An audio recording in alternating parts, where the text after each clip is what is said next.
and we're back. I have my guest here with me, so let's go to our interview scene. And there we go, Mr. Aoret. Aoret? How do I Aoret, you got it. pronounce Aoret? You, Uh, yeah, you got it in 2 tries. That's better than most people do. I wanted to. I tried my best because I know in your in your Twitch profile you have like a how to pronounce my name. Phonetic, yeah. Yeah. So, dude, how are things? Thanks for doing this. Yeah, doing great. I'm so glad to get to do this. Appreciate you having me on. Yeah, it's been cool. I was, as you do, perusing Twitter, the lens of Twitter the other week, and I came across your stuff. I really appreciated the way you conduct interviews, and that. Well, as you now know, I'm also doing interviews, so I wanted to pick your Mhm. brain a little bit about your process. But before we get into all that stuff, give us a quick bio.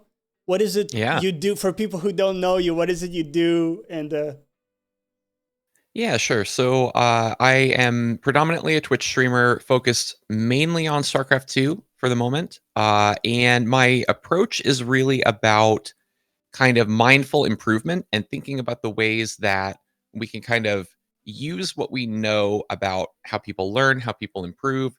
One, to get better at video games and, improve our rank, improve our score, and, look cool on the internet, but also to kind of use that as a tool to sort of backdoor personal improvement, right? Where it's like initially I was thinking about, oh, can I get to that next rank? But then oops, I became a better person, right? Without sort of ha, realizing it. So that's kind of the mission. dude, that's really cool because as someone who's played Dota 2 for thousands of hours, right, 6,000 hours, and done a little bit of like competitive there. I took a Hmm. lot from that as well, like personal growth and how to be self-critical and stuff. And I think everybody who's good at those games, be it StarCraft, which we didn't mention, your main thing is StarCraft, right? So Hmm. you're deep into the scene there, but either of those games, you gotta be like self-critical and be, Right. it's not about the surrounding external factors. In the case of Dota 2, it's not really about your team. It can be for some, Mhm. but a lot of it is you, right? Like what can you do better? Because that's the Right. thing you take from one game to the next. It's your contribution. So Mhm. it's cool you kind of open up with that, and by the way, before we keep going, I'm gonna match you with Ah, I got the yellow shades. I love it. my yellow shades here. Very You've been nice. live for a while, so your eyes are starting to hurt. That's what's going on Exactly. there. And people make fun of me when I wear these, like, oh, gamer, dude. These help. These They actually really help with do. the lights and stuff. But you know how it is. It gets I tiring on I the eyes. considered I actually thought about not wearing them because like, it's an interview, it's kind of weird, whatever. But I remember I cut one YouTube video once, like 3 years ago, and guy in the comments was like, "Why are you blinking so much?" So I said, you know what, whatever. You can deal with me in yellow glasses. Yeah, it helps a lot, dude. Yeah, it does. But let's talk a little. Start with games. So for you, it's Yeah. StarCraft 2, right? Hmm. And Yep. what was it about it that kind of got you into it? And how long have you been involved in? Yeah, so actually I just celebrated my birthday, which is also my stream anniversary and also StarCraft's birthday. I didn't plan it that way, but it's amazing. Yeah, so 4 years now, as of last week. And how I got started. So I had a pretty bad back injury. And the way that I was kind of getting through that was watching a lot of Twitch. I was watching a lot of StarCraft. I had kind of fallen into StarCraft just by, I don't know, one of the new campaigns came out. And I saw on the Blizzard launcher, like, hey, there's a tournament going on. And I just kind of absentmindedly clicked it.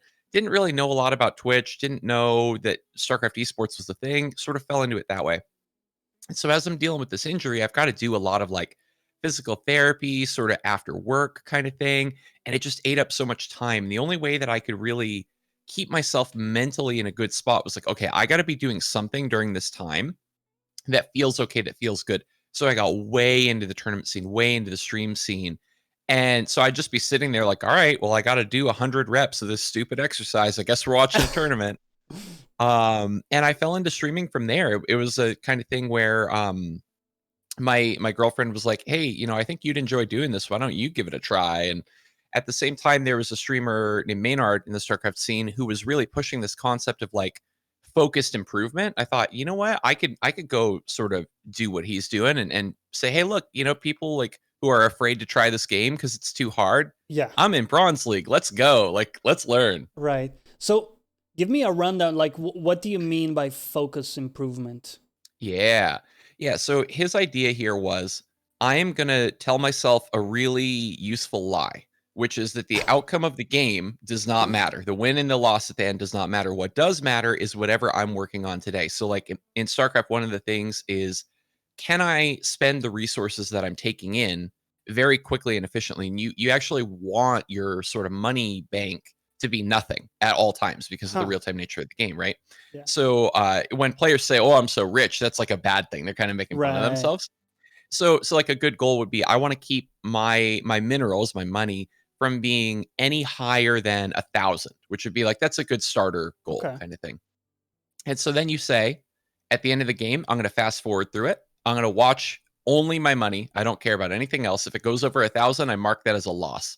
And I made overlays for it and everything. Like I kept Huh. track.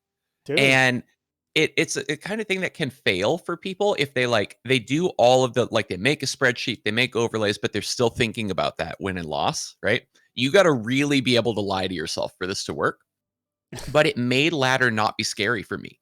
And I was finally able to, before I was always like, oh, StarCraft is too hard. I like that game, but I don't want to play it. It's too stressful. And then I thought, oh my gosh, I'm like the perfect person to show all these other nervous nerds that you can do it. These people who Yes. are like me who are too scared, like here's how I did it kind of thing. That is massively interesting, dude. Because you've converted something nebulous, which is like playing the Hmm. game well. It's like Yeah. there that's vacuous. You can put your finger Hmm. on Hmm. what that is. Well, it's many things, right? But you're saying, hey, today I'm focusing on whatever it is. Yeah. And that for you is your win condition, and you turn it into like a binary thing. You either achieved Hmm. it or you didn't, right? In the game. Yes. And you can like keep track of that really well, and Hmm. then over time you can say, that used to be very difficult, but now I can consistently always achieve that. So Yep. now we can take it, maybe you increase that challenge for whatever it is you're doing. It's a Exactly. very cool system, dude. Yeah, it got me pretty far pretty quickly. So I was able to go from bronze to diamond. I forget exactly how long it took me, but in not that much time. Diamond has proven to be harder to crack, getting from diamond to masters, just because the things that you need to do for those goals start to become a little bit harder to figure out. Right. And it's a little bit harder to get a game that looks the right way for you to practice it. So one of the things I'm thinking about is doing like practice partner work instead of ladder. Hmm. One of my recent, so I do like talk show stuff as well. One of my recent interviewees was really pushing this concept on me of like, find somebody who's your rank, who plays the right race. So now you're not laddering, being like, well, I hope I fight a Terran today and I hope they don't cheese me Yes. so that I can do the right build. Yeah, you need, that's so true. The more you climb, it's like there are very specific things you need to work on, Hmm. and they don't present themselves all the Yeah. time, right? And again, I'm Hmm. pulling from my own experience with Dota 2 a lot here, so Yeah. uh, maybe it doesn't map fully, but there are cases where you play a full game and you didn't practice a certain thing that you Hmm. need to improve on. So yeah, that's very very true. So what is it for you that makes StarCraft 2 special? Because it's a game, Yeah. looking at watching you play it got me all nostalgic. I only played the campaign. I never really did, the multiplayer Hmm. thing, but I played a ton of Warcraft, and later, all the like Dota 2 and all those games, Hmm. Heroes of New Earth, all that stuff. So what is it for you that like grabs you that much about StarCraft? Is there like a few things about it, or Yeah, this is a really fascinating question, especially for the point in time that we're at in StarCraft's life. So right now we have sort of a guarantee of like the next 2 years of tournaments are like for sure funded, but after that we don't know. So the scene is a little bit like oh kind of scared. What is special to me about StarCraft? I think that it is the most it's the best accessible RTS. And I say that because all the Brood War guys are screaming right now, right? They misheard me. I didn't say it's the best RTS. It's the best accessible RTS. Huh. It's really, really hard to pick up Brood War in this day and age. People still play it. It's got an amazing scene, healthy scene. It's really hard to take somebody off the street who's like, I play Dota, and be like, all right, let's sit you down in front of Brood War. The interface Right. actively hates you, right? Like it wants your life to be hard. StarCraft 2 is not so much like that. It's still very scary. A lot of people kind of say what you said, you know, oh, I'm nostalgic. They see, you know, I'm wearing a StarCraft t-shirt right now. They'll see you, you know, in Starbucks and be like, hey man, cool. I love that game too. It's too hard. I don't play it anymore. It's like the most common thing you ever hear. So it's scary enough to put people in that emotional space, right? Yes. It's real time, which is kind of fascinating because a lot of games don't, you know, you hit the ladder button, you flip a switch, and instantly you feel stressed out, Right. right? But these are kind of things about RTS, right? Not necessarily about StarCraft. So yeah, I think RTS is really important to me, and StarCraft 2 just happens to be the best, most accessible one today. There Uh-huh. are a lot of RTS on the horizon that I would definitely be interested in playing down the road. But I love StarCraft 2. It's always going to hold a big place in Yeah. my heart. And it has a beautiful esports scene still. For a game Hmm. that old, you know, it's almost like Yeah. CSGO. It's got that like Hmm. just cult following that will never Right. drop. So you're very immersed in the esports scene. You know, you interview all these people and stuff. Hmm. What was it about interviewing people that, like, I guess what caused you to start doing that? Yeah, dude, this is a fascinating one. So initially, it was just because I injured myself. I have been renovating my home and I messed up my wrist pretty bad last summer. And all of a sudden I went, "Oh no." Like the doctors are telling me I need to like just literally not use my hand, right? And I'm a software developer for a living. So I'm like, "Okay, how fast can I type with my right hand only?" Uh-huh. Right? I started doing that. Turns out pretty fast and I could actually work. Um but I'm also just a huge fanboy, right? Like I told you kind of my roots of StarCraft are like watching tournaments, watching even like Yeah. just Twitch streams of like some guy laddering, right? So I realized like I know a lot. I also have a very good memory. I know a lot about the people in the scene, right? And it's almost like free for me. Like a normal interviewer would have to go and do like a ton of research and a ton of Prep. homework if they wanted to, yeah, prep, right? And it's not that I don't do that, but a lot of it is like just literally let me dump the records in my brain about this person and then organize them in a way that will flow conversationally. Hmm. So it comes from like here are the raw materials that I had, and then also I'm just a really excitable guy, and I'm really like kind of highly emotional, right? So I'll think about stuff about a given interviewee and be like, oh, that person's so cool. I got to show the world why they're so cool. I can do that. I could show them all the awesome stuff about this person. I get hyped about it. Yeah, that's interesting, man. Yeah, I kind of got that from you. I wanted to ask you, like, you touched on it, so you don't do like a lot of, let's say, prep in the sense of researching Mhm. necessarily, but do you have like a list of topics? How do you organize your interview? Because you know you don't have any dead air and stuff. So how do you? Is it just Yeah. like being present in the conversation, or do you have some kind of system for that?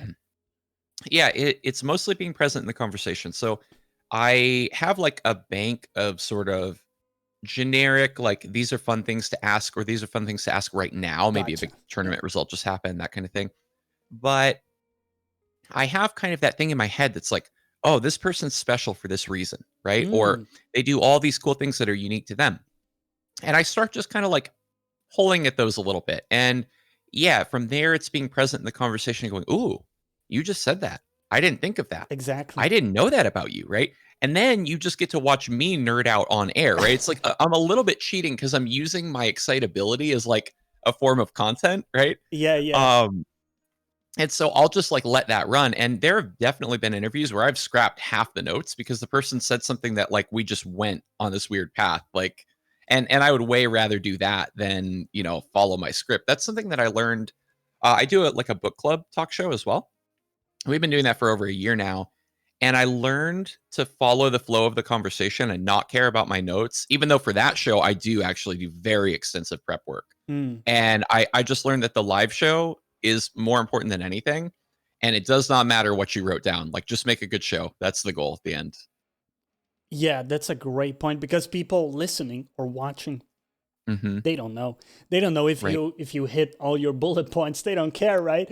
It's Right. like, was there a flow? And I think you can really tell that um, from people who don't necessarily follow a script, like an agenda, a script, Hmm. that they're not thinking about the next thing they want to shove into the conversation. They're Hmm. there, right? And as you say, if something pops up and it turns out to be an interest of yours, you kind of go down that rabbit hole and Yeah. that becomes a whole thing. I really like that. And I also, another thing that really spoke to me about what you said is that you try to, it's almost like you try to make that person shine for whatever it is that, you see in them. Hmm. And that's very much also how it started with me, bringing people here to talk. A lot of times they're streamers, and there's something about them that spoke to me, right? Which is the Hmm. reason why I want to talk to them. I don't just randomly bring like a random streamer on for just like to Right. share audiences, or it's really about like there was something there. Hmm. And trying to shine a light on that is almost, it may seem like self-serving, like I'm saying, oh, I'm doing this Mm. service for the person, but no, it's also for me because I'm touching on those aspects that spoke to me, and I'm learning from that, right, in some Right. ways too, and picking up Yeah, I stuff. that's an excellent point, and I didn't say that, and I think it's because it's like it's such an assumption in the back of my head that I don't even think to mention it, but excuse me, it's morning here, I'm still waking up. No worries. So, yeah, this idea of being naturally curious, right? And the assumption that the interviewee knows a bunch of stuff about life and has figured out a bunch of things that I don't know yet, and I want them. I want those nuggets that they've mined, right? Right. And I don't know that everybody thinks that way. I think a lot of people are kind of waiting for their turn to talk. And I've always been the guy at like, the work party or whatever. It's like, let me figure out what this person knows a lot about or is really passionate about. And then I'm just going to get them to talk until they'll stop. Yeah. Right. Like, how much will you tell me about whatever weird thing that you know about? And I think that that lends itself really well to interview content because you're pulling out of that person all that interesting stuff that's in there that they don't usually get to talk about because other people just want their turn. Right. Exactly.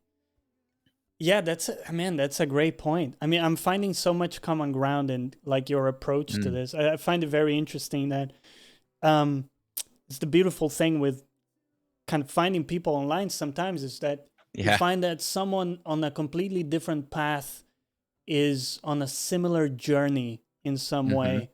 And it's very interesting, dude. Also interesting, I'm also a software developer, well, software engineer by Hmm. profession. Yeah. So that's my day job as well. Um, Interesting. yeah, so there you go, a lot of overlap. um, That's too funny. what kind of stuff do you like, I guess, what sub sector are you in? Mhm. Yeah, so I've kind of fallen into web the past like, gosh, decade. Um, and that mostly came from I was doing mobile initially. I was doing native mobile, Interesting. and at the Android. time, initially Android, and then I had to do both because Gotcha. the company I was working for kind of needed both. But this was at the time where everybody was making really, really bad apps. They were just terrible. It was like the worst version of your website, right? It like doesn't have as many features and it like takes longer to load kind of thing.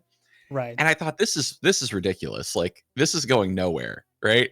And so I made the hop to startup, my first startup, and started learning web. I knew nothing about web. I mean, other than like, the websites you make when you're 11 about Pokemon Yeah. and stuff. Yeah. Yeah. Um, so yeah, I made that jump because I didn't like the way mobile was going. Of course, now I'm an idiot, and the mobile guys get paid a little bit better than the web guys do, and mobile is still here, lo and behold. But yeah, I've been kind of hopping around the startup world for the better part of a decade now.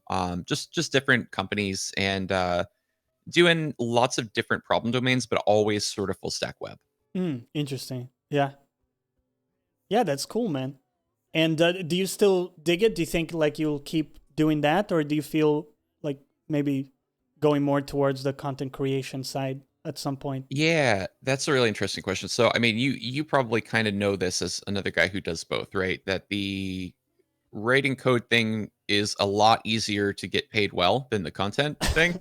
So much so. Uh, Yeah. yeah. So that's hard, right? And software is also interesting because like you get paid well enough that you're comfortable, right? Like I don't want for things. I can, buy audio equipment. I'm not like scrapping by like, please, can Right. somebody donate $50 kind of thing. But it doesn't pay you well enough that I like have my time back, right? I'm not like retiring early kind of thing. Yes. Um so that's kind of a weird place to be at where it's like I'm okay. I can just keep doing this and this is Hmm. fine. Yeah. And also, yeah, I mean, I've been doing it for 12, 13 years now, and it's like, it's sort of whatever at this point. Like, it's a Yeah. job. Yeah. I get very passionate about helping people, like writing features that help people. That's still really cool to me. But yeah, the possibilities that I see for content creation in terms of impacting humans, right? Making people's lives better, helping them learn something, or doing the things that I find really like fascinating about life. I see a lot more opportunity there. So I guess kind of what I'm thinking is maybe one day one of these startups will give me a better than average return, and that will give me back some of my time, which I can then leverage towards more of Yes. the content. Yeah. Yeah. I actually enjoy the work enough that I don't think I would like to like give it up entirely. Mm. But I'm Mm-hmm. 100% with you.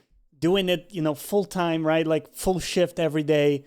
Yeah. It's tiring, right? So at the end of the Mm-hmm. day, sure, you have energy to do a stream, but it's grueling over time. Mm-hmm. So I think over time, what I see myself doing probably is going part time on the Mm-hmm. software engineering thing, because it still pay, as you say, it pays well relative to the time spent.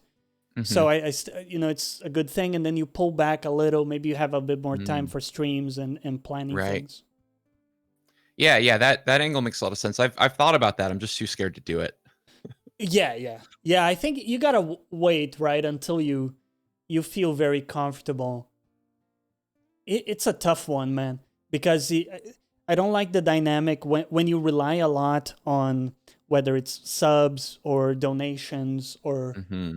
the generosity of people, which Mm-hmm. we all appreciate. It's great, but I don't like the dynamic of needing it, Yeah. because it's weird, right? People start to feel bad if they can't resub or something Mm-hmm. because they know you need that. So I don't really Right. want that to be a part of the system. So I think that's the big reason why I wouldn't go just full time. Mm-hmm. Mm-hmm. Yeah, I think that makes a lot of sense. Yeah, it's so interesting to be in that sort of in between place. Yes, yeah. Yeah, I mean, are there any other hobbies that pull you away from the streaming and your career? Yeah, good question. So I think it's a little bit more of, things that bleed off like a little chunk of my day. So, for example, I try to be pretty on top of my fitness and stuff, particularly as somebody who's had kind of injuries and health problems and stuff in my life. Like even in my early 20s, I had some pretty serious like health stuff going on. And that really taught me to just be like super on top of, okay, am I exercising? Am I eating good food? All this kind of stuff. So that's like another chunk of the day where, as you say, like you can be really tired after working a full day Yeah. coding. And then it's like, all right, but did I work out? Okay, now am I going to turn the stream on? Am I even going to be able to ladder at like a competent level? Or Hmm. am I like boosted right now because I'm just tired kind of thing? Yeah. So that's one. I'm raising a puppy right now, which has been way more work than I expected. Nice. Yeah, she came with her own little set of problems. Her gut is a little unstable. So that's been Oh man. interesting.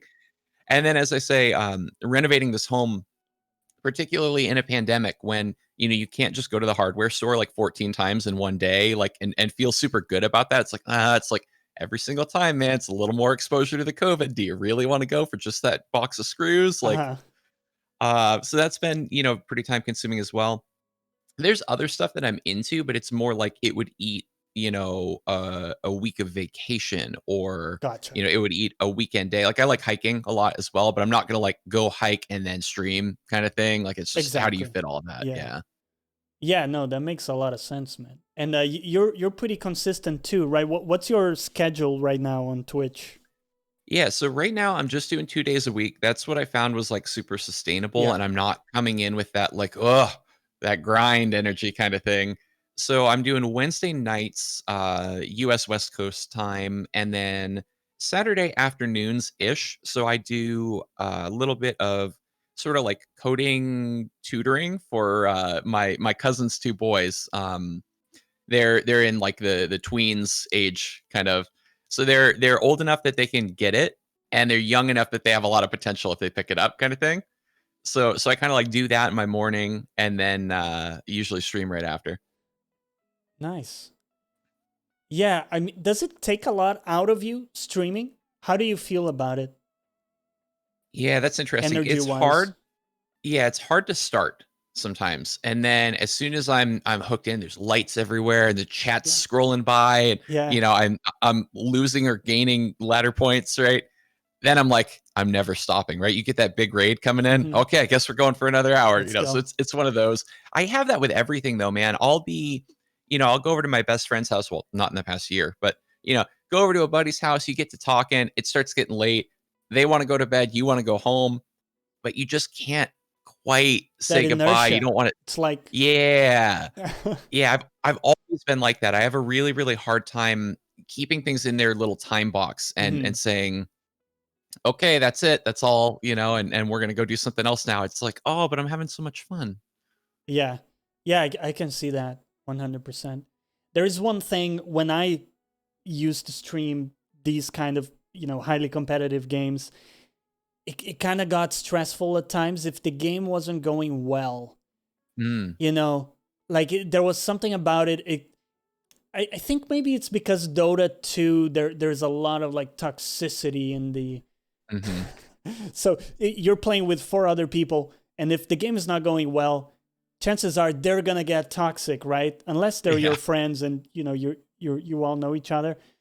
But and that kind of creates this toxic environment, and it's difficult to like over compensate that with your own Mhm. positivity, and because you're Right. also going through a shitty game. So for Yeah. you, if you're going through a rough game, how do you kind of handle that to kind of keep it positive and enjoyable for people? Yeah, so this is one where, again, lying to myself helps a lot. So so, That's a uh disturbing statement, but right, go right, on. right. Yeah, so I have been able to convince myself that there are kind of a few different ways that a stream can be successful and fun. So if I'm winning, it's great, love it. Chat loves it, I love it. Everybody's having a good time, right? Wow, you just crushed that person on ladder, amazing. You saw their attack coming, you stopped it. That's a good one. Also, if I get a giant raid and I lose a bunch of games, go on an 8-game losing streak, tank a bunch of MMR. Okay, well, you said you were going to be the mindset guy. Be the mindset guy. Okay. Let those 100 viewers see you just take those 8 losses and not flip out and break your keyboard.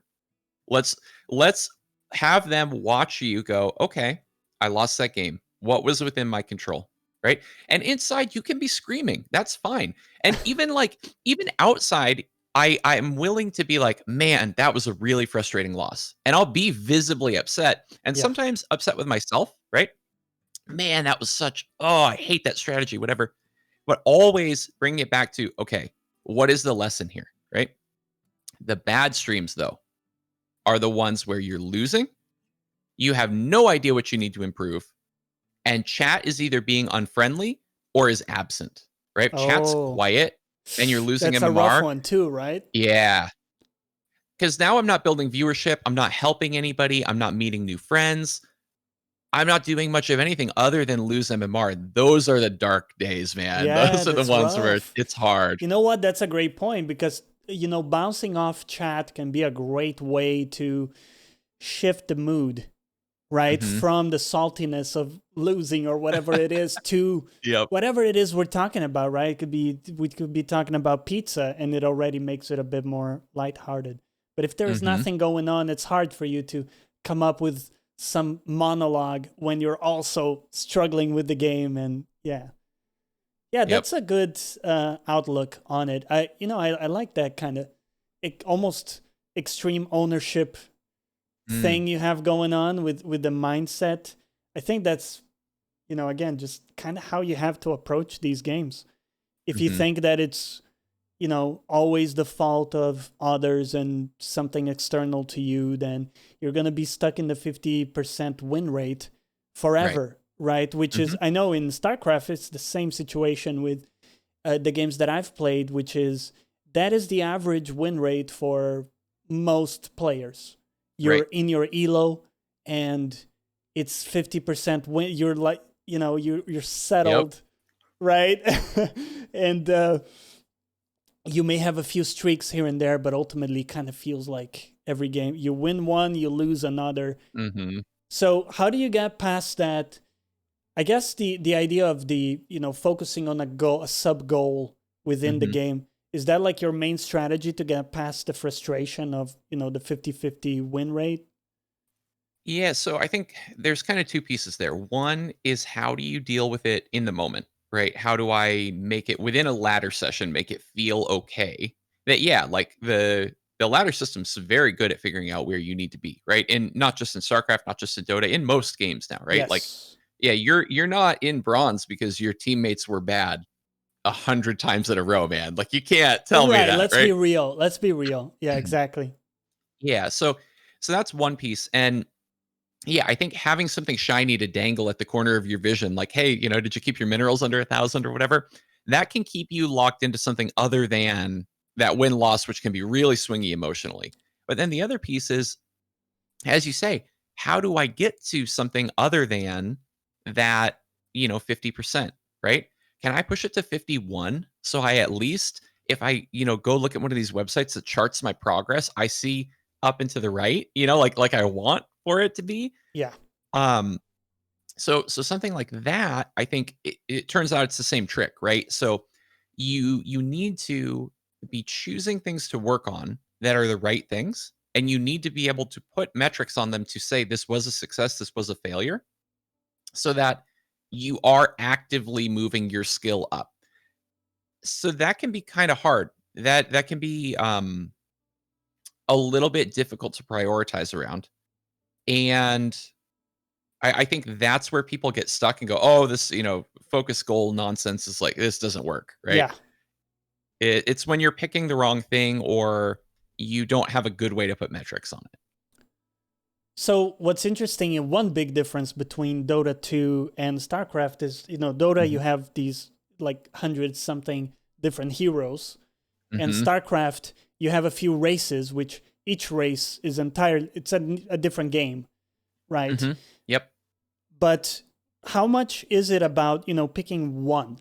Because in Dota 2, the way like good players typically operate is they have their main, you know, one, two, maybe three like top heroes that they have, Mhm. and then the others, they may be very good at a lot of other heroes, but they focus most of their time on maximizing their skill with those. Mhm. In your game, so in StarCraft, do you try to be an ace of all trades, or jack of all trades, or do you really like take one race, one strat, and you go like, dude, we're gonna ball this strat until Mm. it's perfected, you know? Yeah, so kind of two questions there. One, with regard to your race and game, and two, with regard to strategy. So, yeah, you are pretty much married to your race in StarCraft. Like, you better figure out what you like before you get You're a serious Zerg about the for game. life. Yeah, Yeah, yeah, yeah. you're stuck. There are folks who have made switches. There are folks who, particularly content creators, have gone to playing random. So you literally, can choose random, and your opponent won't even know what race you spawned as unless you tell them until they scout you, Huh. which is horrible if you're Protoss because it matters what race they are where you build your first building. Like, oh, that's so painful. But yeah, so that's that part. You kind of should pick your race and kind of stick there. Even if it is going to be random, like you need to kind of know that up front. And then with regard to strategy, this is where people disagree and people get very upset with you if you let your opinion out. But I'll say mine. So I think that if you unless you are pretty good, like unless you're, mid high masters, you are fooling yourself if you think you can mess around with a bunch of different build orders and learn new stuff all the time and be meaningfully improving whatever metrics you might cook up that are Yeah. important. And maybe this is different if you're 17 years old and the only thing you do is get your homework done during class and then go home and grind. Play. Maybe you have the room in your brain, but I don't, man. I'm in my 30s. I work a full-time job and I got to think about, how to make my stream cool and how to make the content Yeah, compelling. yeah, And yeah. they have to be good at this game. Like, I Goddamn. don't have room in my brain. I agree, dude, 100%. If anything, I think that was the biggest mistake I made. I thought it was cool to be the guy who knew how to play all the heroes, right, in the Mm, game. So mhm, so that's what I focused on. So I was pretty good at like all of them, but not really amazing with any single one. And mhm. that was like my biggest problem. I didn't realize that there's no shame in doing that. I Mhm. almost like judged people, who like only Yeah. made the single hero. That's so easy. That's so cheap. But Mm, that's what matters. That's what wins, right? right. Because that person knows the pace. They know where they gotta be at minute 130, and if they're Mhm. not there, they have their benchmarks for specific like things in the game. And if you're not hitting them, So yeah, there's a lot of that only comes with maining a single, Mhm. whatever it is, race or strat. Right. Yeah. Yeah, yeah, definitely. This is an interesting thing that gamers are very drawn towards. I think this idea of I don't like that. I don't like that other people can do that. So I'm going to create this narrative in my head where I say that that's bad, that's cheap. Oh, Yeah. you're a one trick. Oh, and they make it this like, oh, I'm going to hit you with these names and these words and Yeah. like and to sort of puff yourself up and go, well, I'm in bronze league, but at least I'm not a one trick. It's one of those kinds of things, right? Yeah. And this Exactly. is, I think, it's another one of those really cool things where as a content creator, you can put something out there other than that, right? Like we can. It's almost like the more of these bad habits we as gamers have as a culture, right? The more stuff there is for me to do that's really easy. To That's like high dispel impact, some right? of Like, these like yeah, inefficient because ways of thinking. uh-huh. Yeah, because there's a lot of them around, and if you're doing that in Dota or you're doing that in StarCraft or whatever game you play, you are doing it in other stuff too. You might not be as, like, externalizing it in the same way, Yeah. but you are for sure running that narrative in your head about everything. 100%, dude. These people think that the person that got the job got it because Yes. they're a one Mhm. trick pony, right? They Yep. they went all in on this thing, and but guess what? Maybe that's what mattered for the job, right? So they were the Uh-huh. best person for the job. Right. So Yes. it's like a judgment thing, a resentment thing, a pride Mhm. thing that I think a lot of people have, where if they admit that the blame was theirs, it's like a pride thing. Now they Mhm. they played poorly, it reflects poorly on them. Whereas if they, as you say, they make that internal narrative about others being the problem, then Mhm. they are perfect, right? And they can Yep. go on, they can play the next game fully without worries. And Mhm. the problem is that doesn't work, right? That doesn't actually move you up. Yeah. Yeah, definitely. I think a lot of this stems from people being either afraid of criticism or highly self-critical. And I definitely kind of fall into the latter camp to where, I used to and still am kind of inclined towards holding myself to a very high standard and then turning around and applying that to others, right? This is a huge problem in like relationships, for example, with family, friends, significant other, right? If you're constantly holding yourself to this like unachievable bar and then turning around and applying it to your sibling, your parents, your spouse, your best friend, you're a deeply unpleasant person to be around, right? Right. So I kind of have to like fight that in my own life. One, to be kinder to myself, but two, like to be somebody who like, is pleasant to be around kind of thing. Yeah, that's interesting too, because we often apply different standards to ourselves than to others, right? Hmm. You often get the case where you're a great friend for someone who needs it, but you're the worst friend for yourself, right? Right. You're Hmm. you're going through something and you're depressed maybe, and instead of trying to be supportive and trying to be really effective, thinking effectively about how to solve your problem, you're just shitting on yourself. And Yeah. I think this sort of inner dialogue a lot of people have that just like shoots themselves in the foot.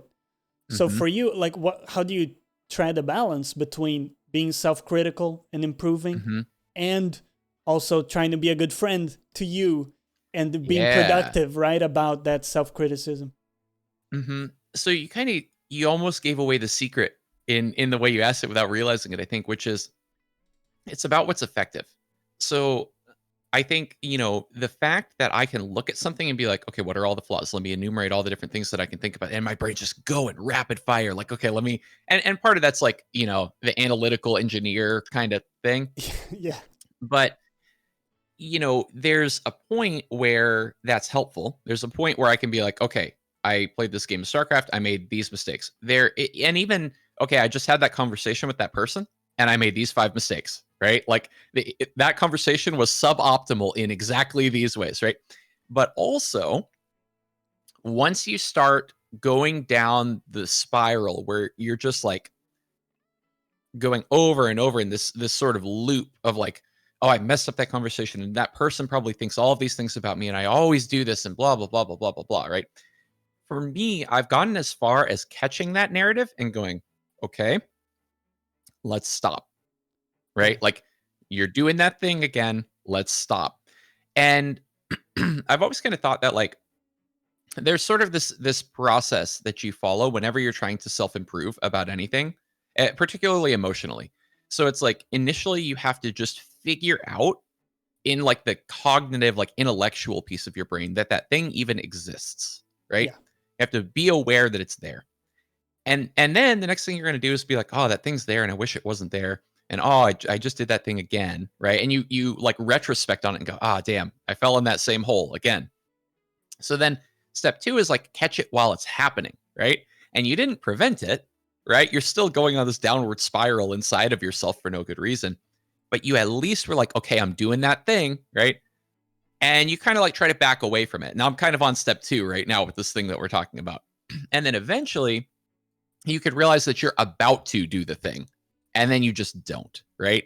And so step three is like, that's where you really want to get to, but it's so hard, right? So I always just try to like go, okay, I got to step one. I'm proud of myself. I got to step two and I'm working on it and I'm proud of myself. And then I know one day I'll be at step three because I've done this with other things in my life and I know that I can change and improve.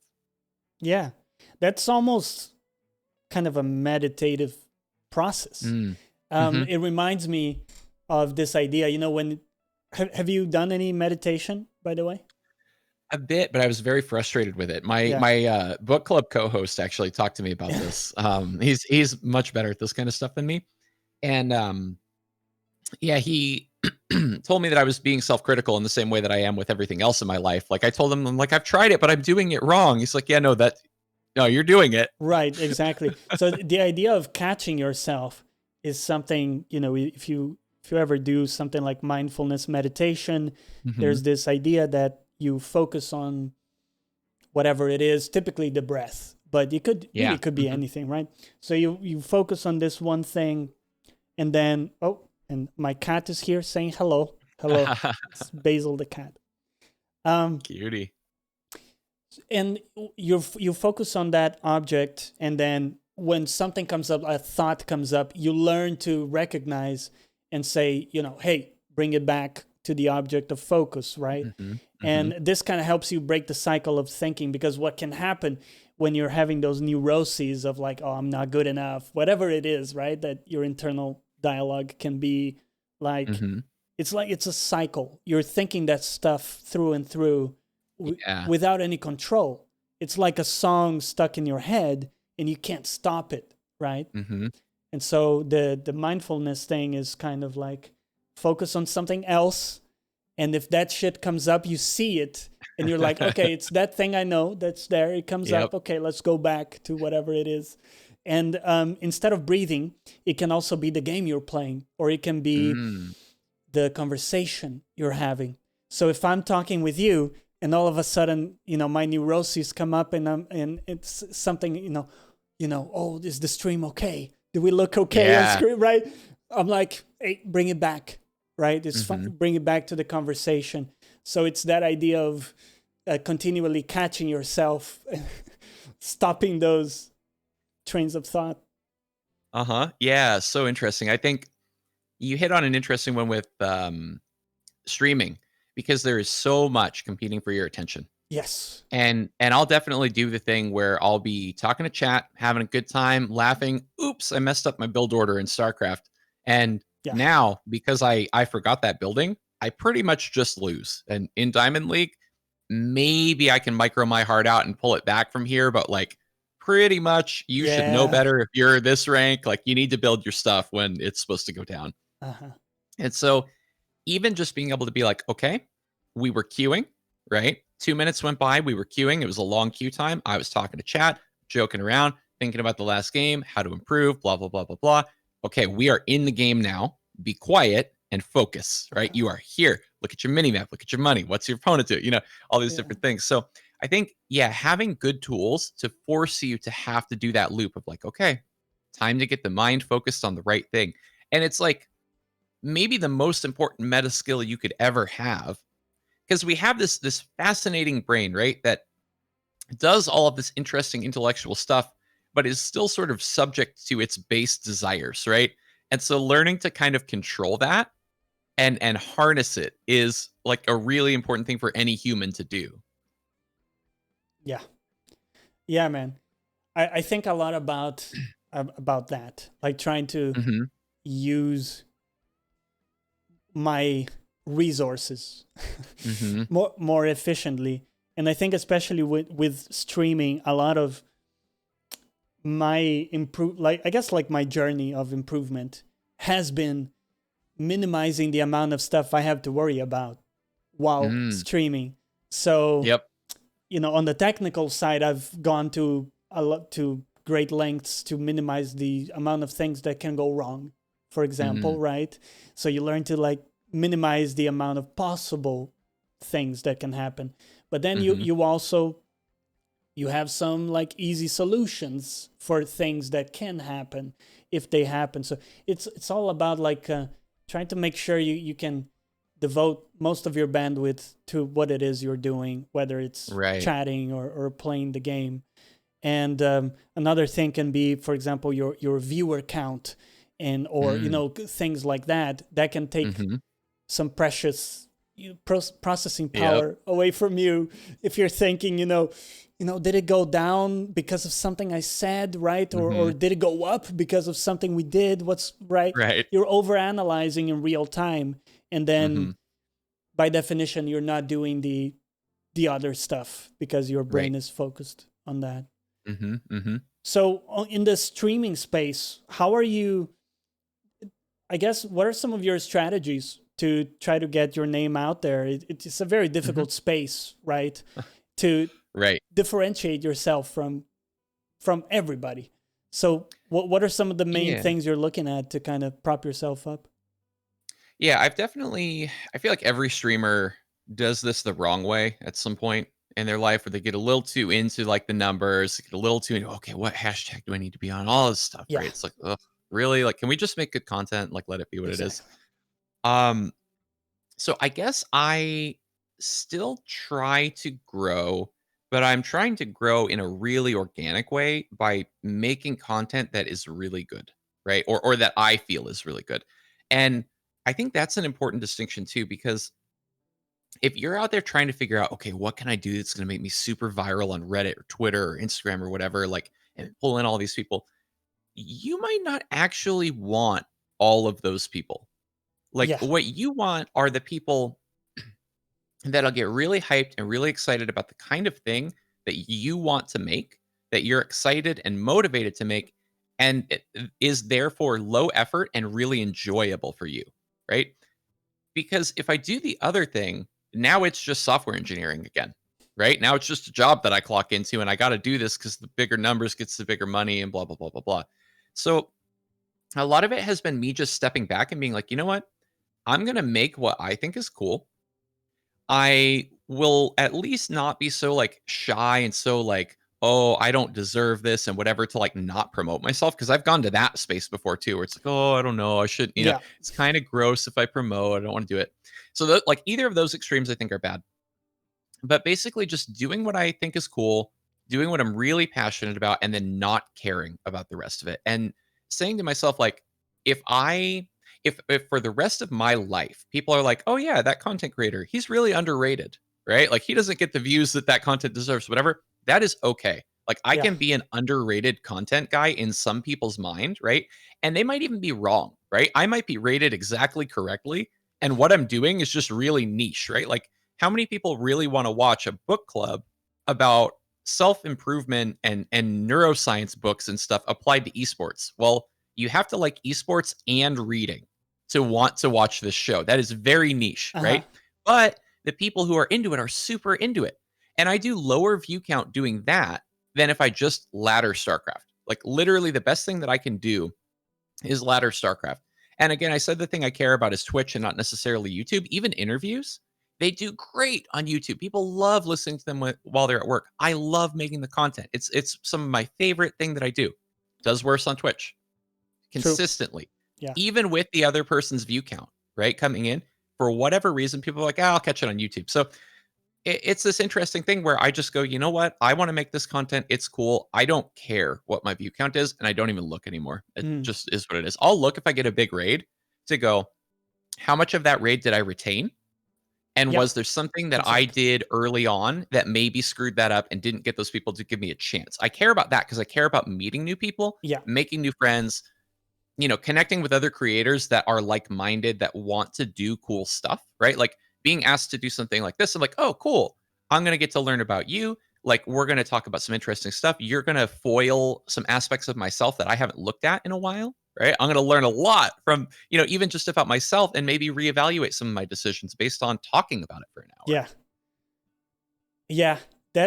I think you honestly you put it in a good solid nutshell, because it's a mix of creating the opportunity to be found, making Mm. sure that when you're found, your shit is good Yeah. for you, right? As you Right. said, like Right. for your vision of what it is you're Mm-hmm. trying to make, because your stuff is not for everybody. My stuff's not for Mm-hmm. everybody. We all, have a different, let's say, product we're offering, Mm-hmm. and that's Mm-hmm. fine.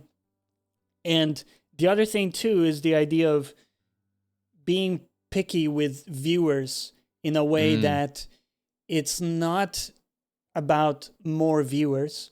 It's about one more viewer that connects with your shit in some way, Yep. right? Yep. Because to me, that's the juice. When like someone new comes Mm-hmm. in, and you kind of connect, what you say speaks to them in some way. You Yes. touch them Mm-hmm. in some way. They respond back, right? There's that's meaningful. And I think Yeah. that each single person that comes in and adds that level of value is way more valuable than, let's say, 10 people that, maybe don't connect with your stuff, and they just happen to be Mm-hmm. there because they kind of were browsing. And lurkers are valuable too. I'm not saying that Mm-hmm. you have to interact too, but Right.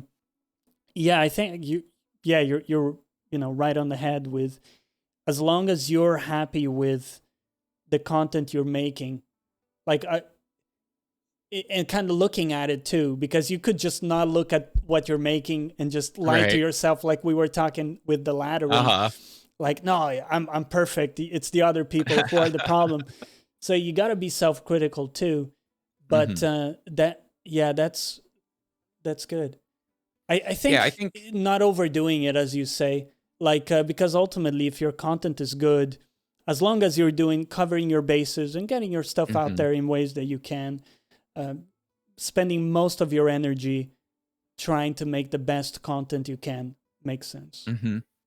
Yeah, yeah, and I guess a note on viewers, because maybe I did paint it wrong, and you kind of correctly identify there are sort of different types of viewer, right? There's the new person who comes in, is really excited to join the community. They're like in your Discord, engaging with other people, and that person's like a huge net ad for certain reasons, right? Because you're selecting for like-minded people who are this weird shape you can't quite define that matches with you, and you really resonate with each other, right? Well, now you've just added this person to this community, and they're Yeah. going to connect with all these other It's people. one more node in this big graph. Yeah. Uh-huh, uh-huh. Yeah. Yeah, the computer science nerding, right? Yeah, yeah. So like that's one thing.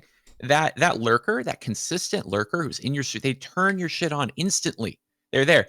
You barely ever talk to them, right? Well, guess what? They're helping you with discoverability, right? And they're making you not feel like a zero viewer streamer because you turned your shit on and your number went up to 5 And instantly because it's even more 5 than of them are that, there. dude. It speaks to me because I know they're there, right? Because, well, sometimes they say Mhm. hello, they're always there. Yeah. It means something to me that I'm touching people to the level that they want to Uh-huh. spend their time there, even if they don't Yes. want to chat, right? Because what you're doing is meaningful in a way Mhm. to them. And, Yeah. they're recognizing your value there too. Totally. Yeah, this is what I mean when I say, they make you not feel like a zero viewer streamer because the thing of like I'm live and nobody's watching me, that's a terrible feeling. Yeah. But I'm live and 3 of my dedicated lurkers are watching me. Okay, now I'm achieving something. I'm not just a guy playing StarCraft in his studio, right? It's like I am making something for somebody who's cooking or exercising or cleaning their house or Yeah. whatever it is. Yeah. Yeah. And now their day is better, right? Like and I'm not alone on the ladder, which is scary in StarCraft, right? I don't want to play 1v1s. And yeah, the people who pop in, everybody's always so apologetic for this, right? Hey, can't stay long, just wanted to say hi. Oh my gosh, you are a huge emotional boost. I'm happy just seeing your name, right? Yeah. And like maybe I'm having a trash ladder day. I just lost 8 games in a row, but I had 4 of you come by and do that today. Hey, just wanted to say hi. Like, oh, it's such a big boost to you emotionally. It makes your day better. Yeah, man. It's a big thing. But I don't want to end the conversation before getting to books because I also Okay. Okay. consume a lot of like nonfiction for Mm. like self improvement, Mhm. how the brain works, how to do things Yeah. efficiently and stuff like that. Mostly via audiobooks. I'm a big Mhm. audiobook guy personally. But I wonder if you've read or listened to Extreme Ownership by Jocko Willink.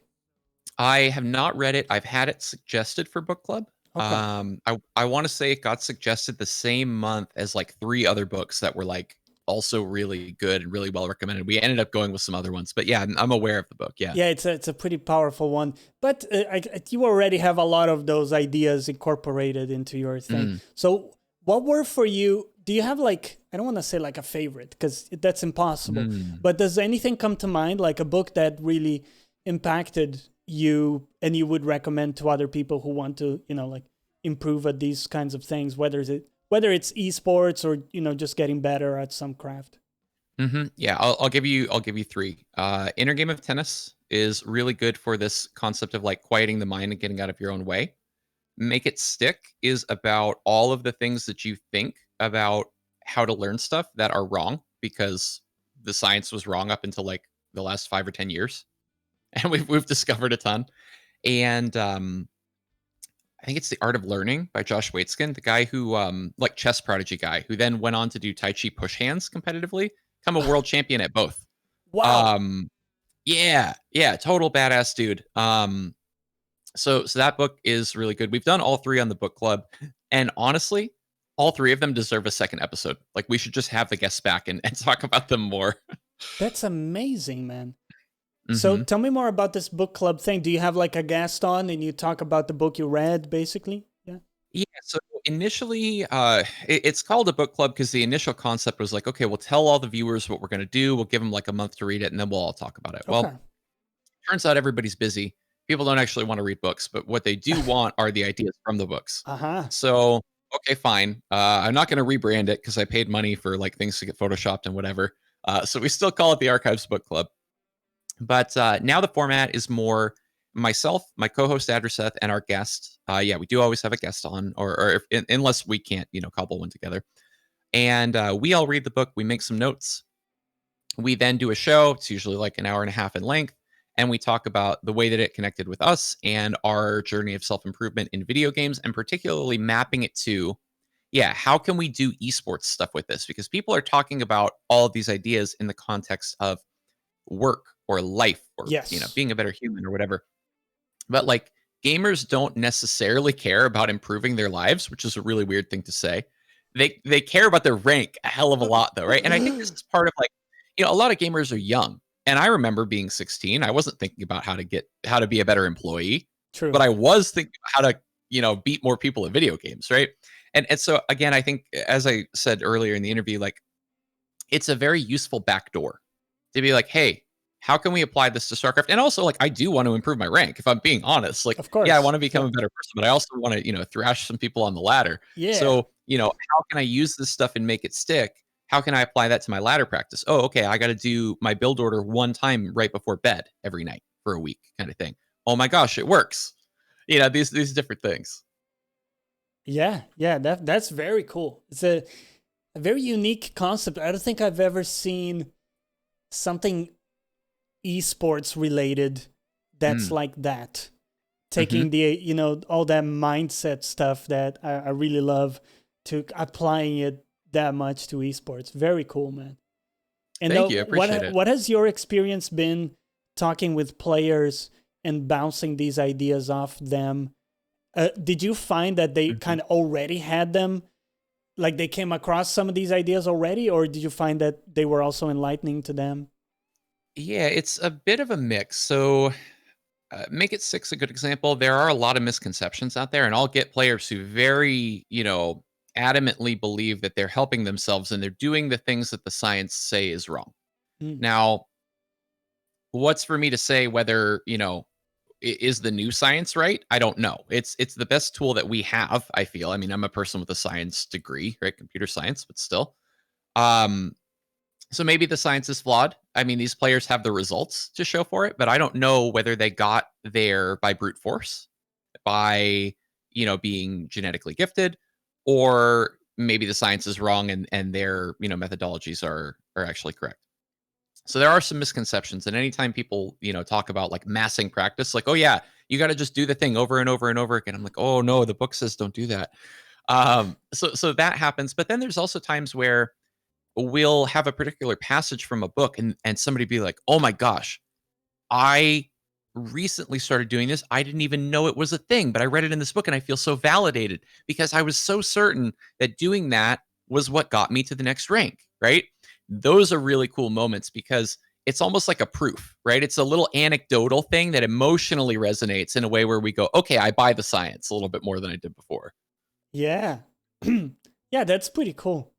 I guess it's an interesting concept of talking to people who are often so young but Mhm. so good at, because Yeah. especially StarCraft, right? You get these Yes. Yeah. like 16-year-olds, Yeah, even at times. as young as Mhm. 16, and they're like these masters at the game.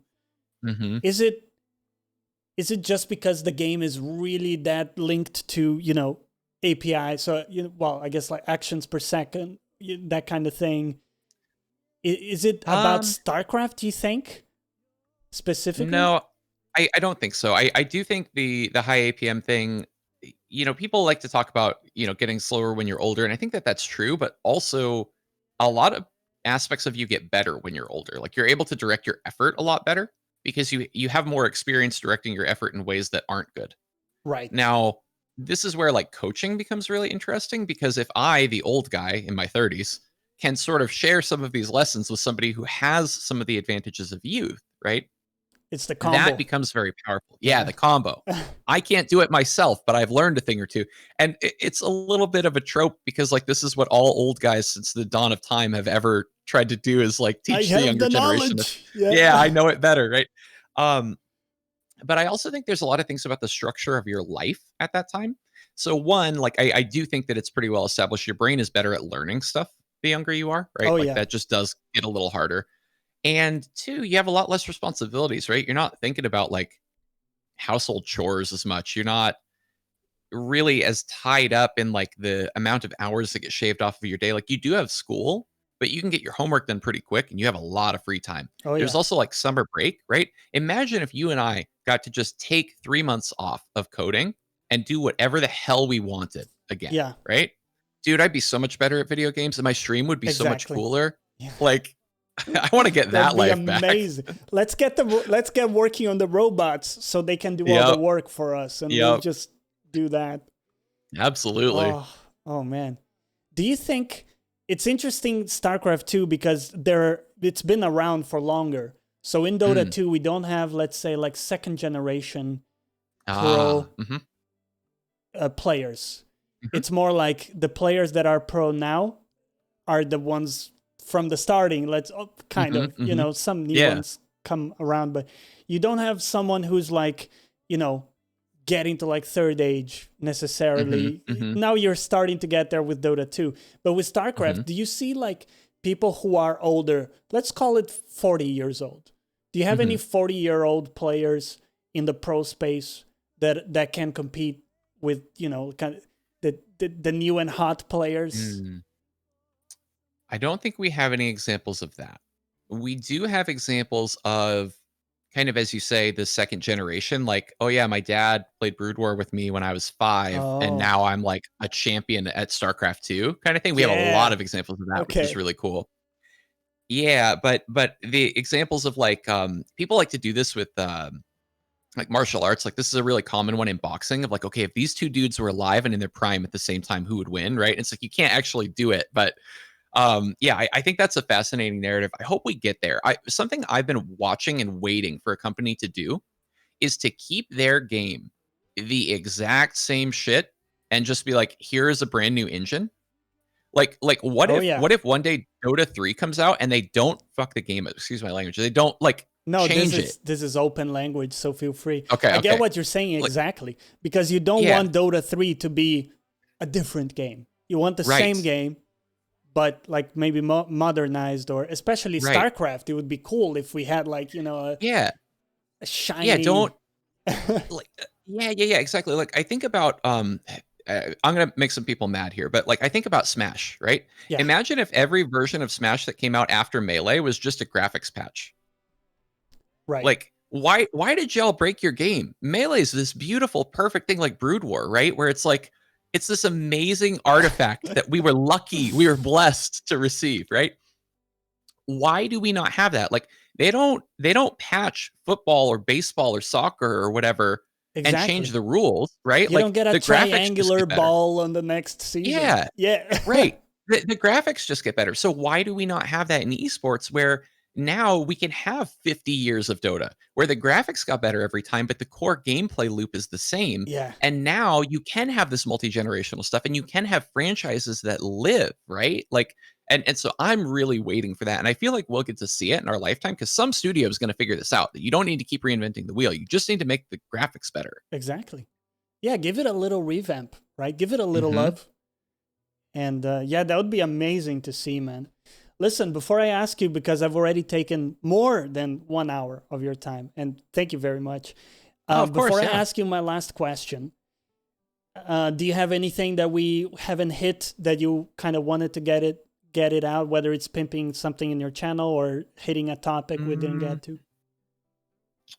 We talked about all the good stuff. I want more people for the book club. If that weird mix of stuff sounds good to So you, that's on Twitch, please. right? You do that That's live? on Twitch. Yeah. Yeah, live on my stream. So you can follow me on Twitch or Yeah. Twitter or join my Discord or whatever and figure that out.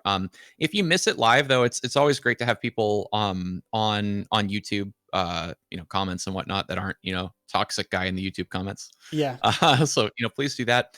But no, otherwise I think yeah, I am doing a lot of like other talk show content, whether it's interviews or other, similar things. And the rest of it's just ladder. If my particular weird mix of stuff sounds like it resonates with you, that's super cool. I'd love to meet you. Awesome. Well, listen, man, my last question is maybe a bit of an introspective one. I don't know if you're ready Okay. for this, but Okay. what is your brand? If you could choose Mm, how people remember you, right? Like if someone hmm. stops by your stream and you could pick, let's say you're targeting that way, that brand Hmm. for like, what is it that you want people to remember you by? Hmm. Yeah, it's that I want to be thought of as someone who is trying his best to always be a better version of himself. So like this comes from being really critical of myself and being really too conscious of how others perceive me and caring too much about that, right? So the way that I'm working on, and I'm not there yet emotionally, but the way that I'm working on it is to say it is okay if people perceive flaws in me, right? He had flaws A, B, and C. but he was working on that, right? He was trying to make that stuff better, right? That's the thing that I want, because I feel like it redeems the flaws in some way. It's like, okay, you knew that thing was shitty and you're trying to be better, right? Yeah, and I just think like trying to be examples to each other too. Like it's not like I have it all figured out, right? It's that I don't have it all figured out, and none of us do, and we can work towards that and learn from each other's lessons, right? That's the brand. I don't know. Is that an answer even? It is. And Okay. it's a hell of a beautiful answer to leave it at. My dude, it's been a pleasure talking with you. Thank you so much. Take care. Yeah, I really appreciate it. All right, Bye-bye. take care.